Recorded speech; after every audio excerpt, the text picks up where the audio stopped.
Elon Musk has built one of the largest fortunes in modern history, yet he says his children aren't automatically entitled to inherit it. Musk believes ownership should go to people willing and able to manage what he's built. So which of his children does he believe are capable of taking over? There's a number that keeps following Elon Musk around right now. $1 trillion. Not a billion, $1 trillion. After SpaceX went public, Musk's net worth shot past $1.1 trillion, making him the world's first trillionaire. The rocket company alone was valued at $1.77 trillion on the day it began trading. That is a number so large, it breaks most people's ability to picture it. And right in the middle of all of that, while the financial world was still doing the math, Musk walked into a Wall Street Journal event in New York and said something that no one in his position usually says out loud. He said he is definitely not of the school of automatically giving my kids some shares of the companies, even if they have no interest or inclination or ability to manage. Then he paused and he said 3 more words. I think that's a mistake. That's it. That's the whole thing. No softening. No legal caveat. No PR spin. Just a man with $1 trillion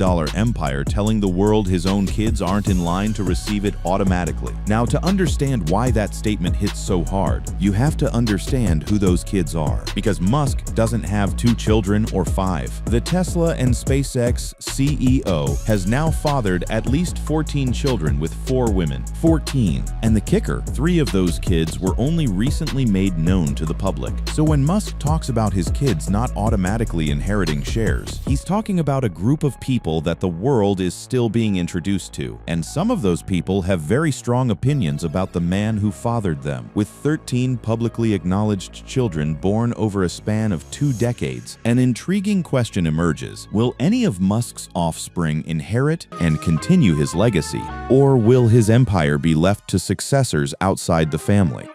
Here's why that question actually matters. Musk personally holds around 55 billion Class B shares of SpaceX, which carry 10 times the voting power of Class A shares, giving him approximately 85% voting control of the company.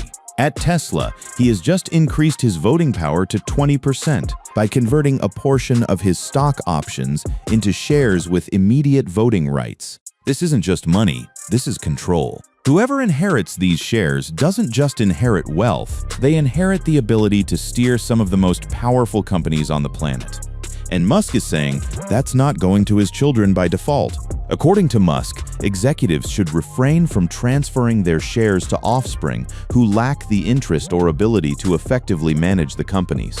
Instead, he advocates for a merit-based approach, suggesting it's wiser to hand over leadership to deserving individuals within the organization. He called it meritocracy, and on its face, it sounds reasonable, even noble.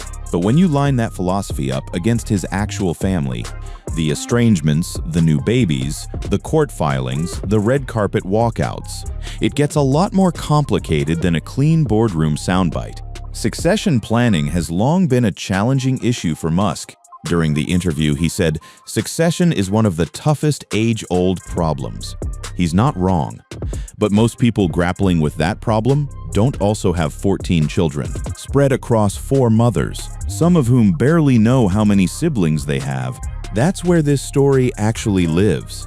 Not in the finance, in the family. To understand what Musk is actually saying when he talks about inheritance, you need to understand the specific people he's not giving it to. Because this isn't an abstract philosophical position. It has faces attached to it. Musk's first family came from his marriage to Justine Wilson. They had 6 children together. Their first son, Nevada, died of sudden infant death syndrome at just 10 weeks old. Then came twins Griffin and Vivian, born via IVF. Then triplets, Kai, Saxon, and Damien.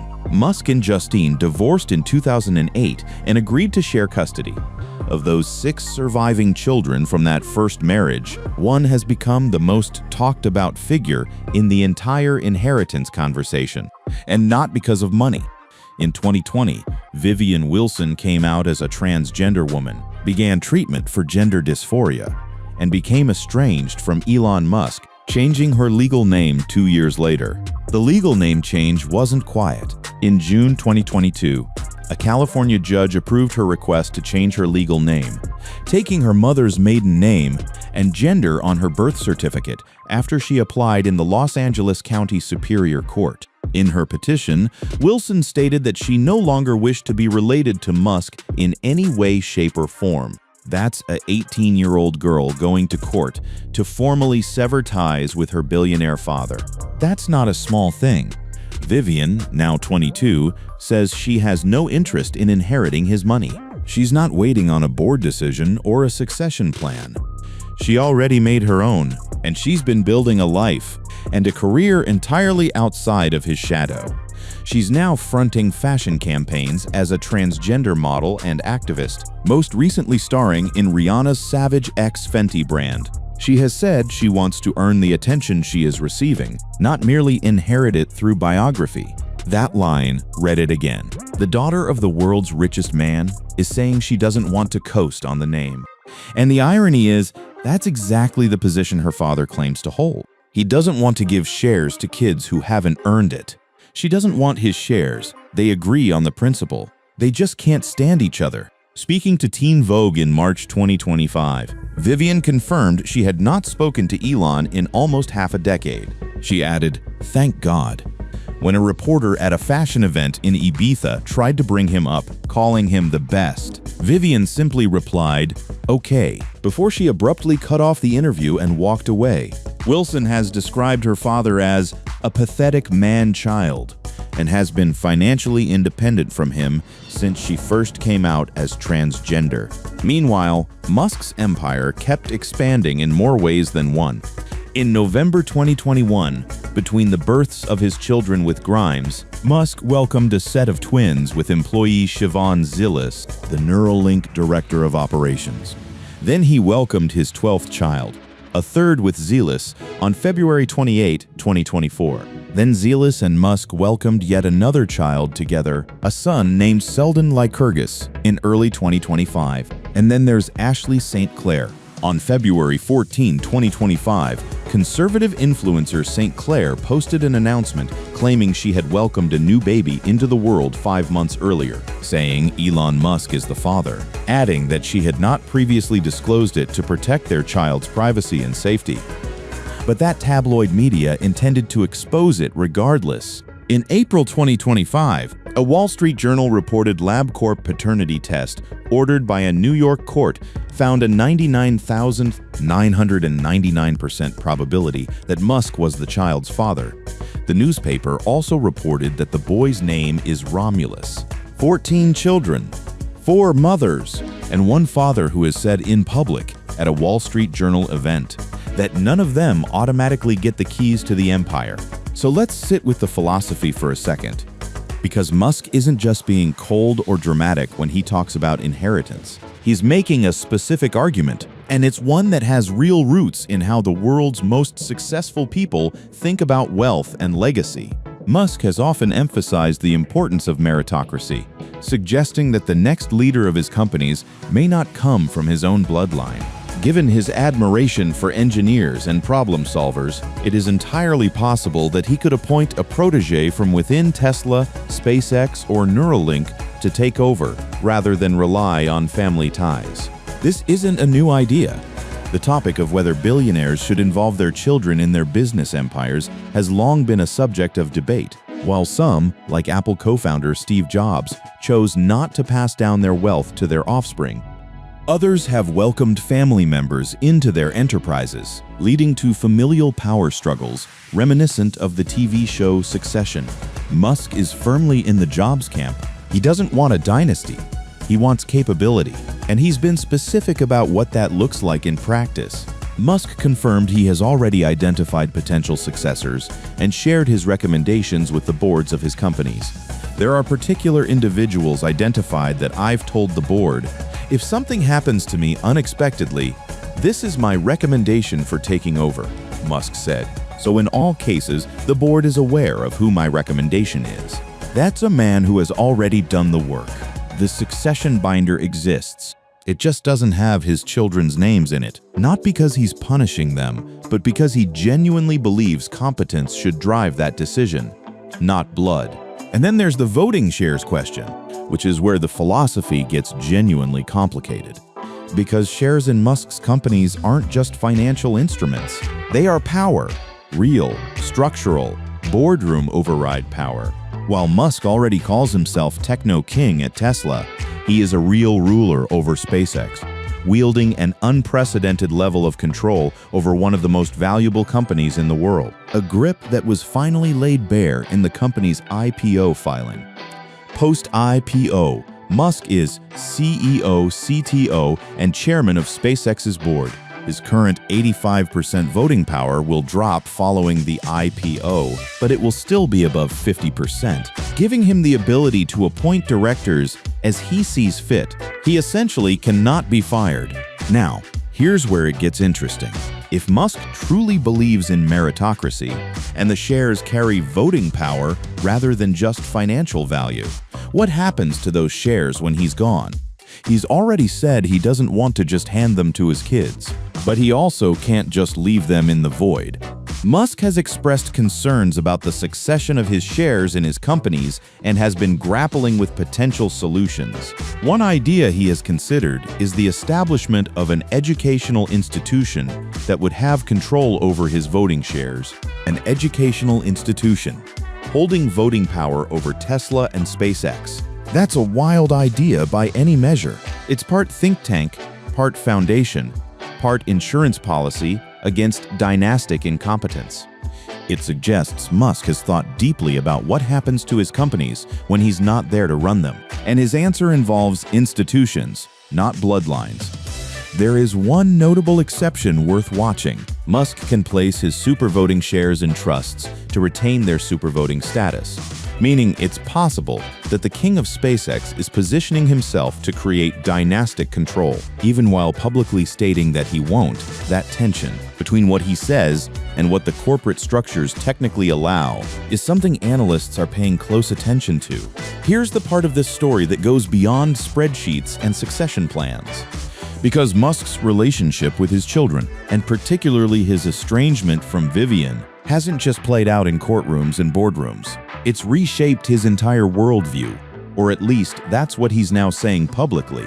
Musk claimed via X in May 2026 that his daughter's transgender identity is what motivated his right-wing political pivot. Think about what that means. The man who bought Twitter, who poured nearly $300 million into Donald Trump's presidential campaign, who has become one of the most powerful political operators on the planet. He's saying it all started with his daughter coming out as transgender. Musk was scrolling through X when he spotted a follower's post arguing that his current anti-woke persona only exists because of his daughter's transition, and he openly agreed with it. The internet did not receive that well. Users wasted no time condemning the post, slamming him for shifting the blame onto his own child. One wrote that Musk is a narcissist and that it's common for narcissists to humiliate and embarrass their child. Another wrote, "Wow, nice way to blame the victim again." A third added, he couldn't control his child, so he decided to try and control the whole country. Vivian, for her part, has consistently rejected the idea that she is responsible for her father's politics. Musk has publicly blamed their estrangement on outside influences, claiming his daughter was brainwashed, while Wilson has rejected this characterization and expressed indifference towards her father's wealth and power. Musk has stated that his daughter's transgender identity motivated his right-wing political pivot, but Wilson denies being responsible for her father's political trajectory. She's not just indifferent, she's actively built a life that runs in the opposite direction of everything he represents.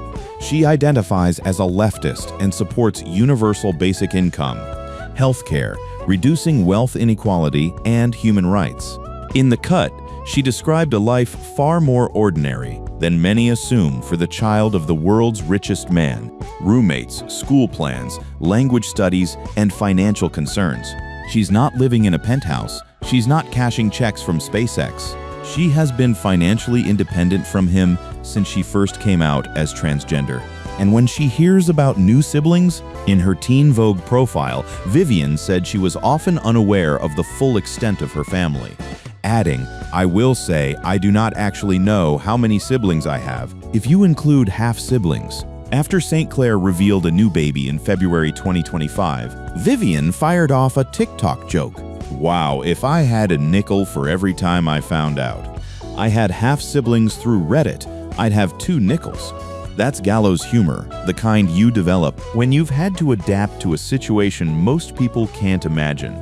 And it shows something that the dry succession planning conversation misses entirely. This inheritance question isn't just about shares and voting rights, it's about who this man actually is to the people he's supposed to be raising. Wilson stated that her father was often absent, cold, quick to anger, uncaring, and narcissistic. She also said he often harassed her for displaying femininity and queerness. She said, "He doesn't know what I was like as a child because he quite simply wasn't there. And in the little time that he was, I was relentlessly harassed for my femininity and queerness." So when Musk says his children won't automatically inherit shares, Vivian has already made peace with that. She wasn't waiting. She left first. So here's where we land. Elon Musk is now the world's first trillionaire. He has at least 14 children. He has said publicly and specifically that those children will not automatically receive shares in his companies. He has named unnamed successors to his boards. He has floated the idea of an educational institution holding his voting power. And one of the most high profile of his children has already legally and loudly walked away from any claim to his legacy. What does that all actually add up to? Let's start with the empire itself, because the scale of what Musk is talking about protecting from bad inheritance is almost incomprehensible. Musk owns hundreds of millions of shares in Tesla, worth billions of dollars. He also owns substantial stakes in SpaceX, The Boring Company, and Neuralink. Now add XAI, add X, add whatever comes next. The man doesn't stop building. Crucially, Musk's voting control at SpaceX means he will be able to decide anything requiring shareholder approval, including mergers and acquisitions. If he eventually wants to somehow merge with or acquire Tesla, as many have speculated, he won't need to convince SpaceX shareholders. That kind of power, sitting inside a share structure with supervoting rights, is not something you want handed to someone who doesn't understand it, or doesn't want it, or, like Vivian, has actively renounced any connection to it.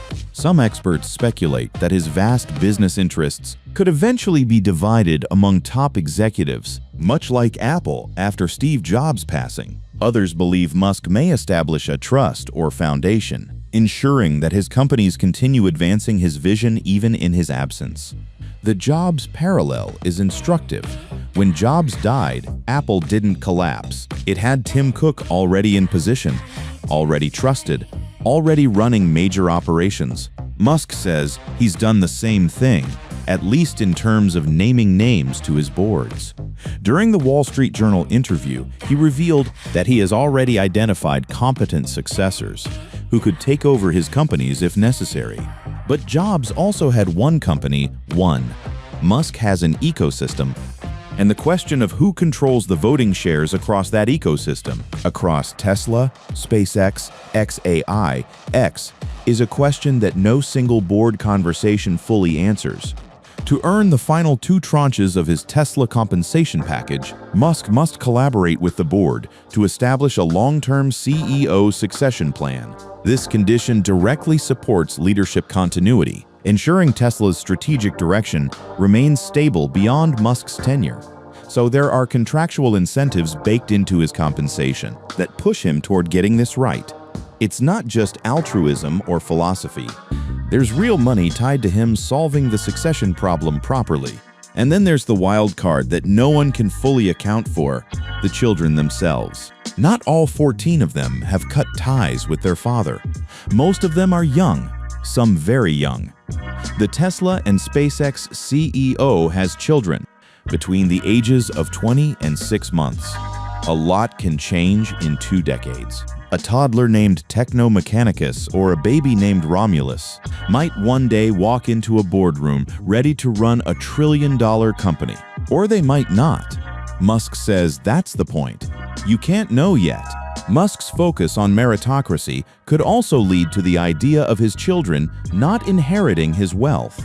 Despite having 14 children, Musk believes that inheritance should be based on interest, inclination, and ability rather than family ties.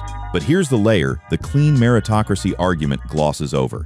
Musk can place his supervoting shares in trusts to retain their supervoting status, meaning it's possible that the king of SpaceX is quietly positioning himself to create dynastic control, even while standing at a microphone saying the opposite. And the family, fractured, complicated, sprawling, and growing, is going to have to live in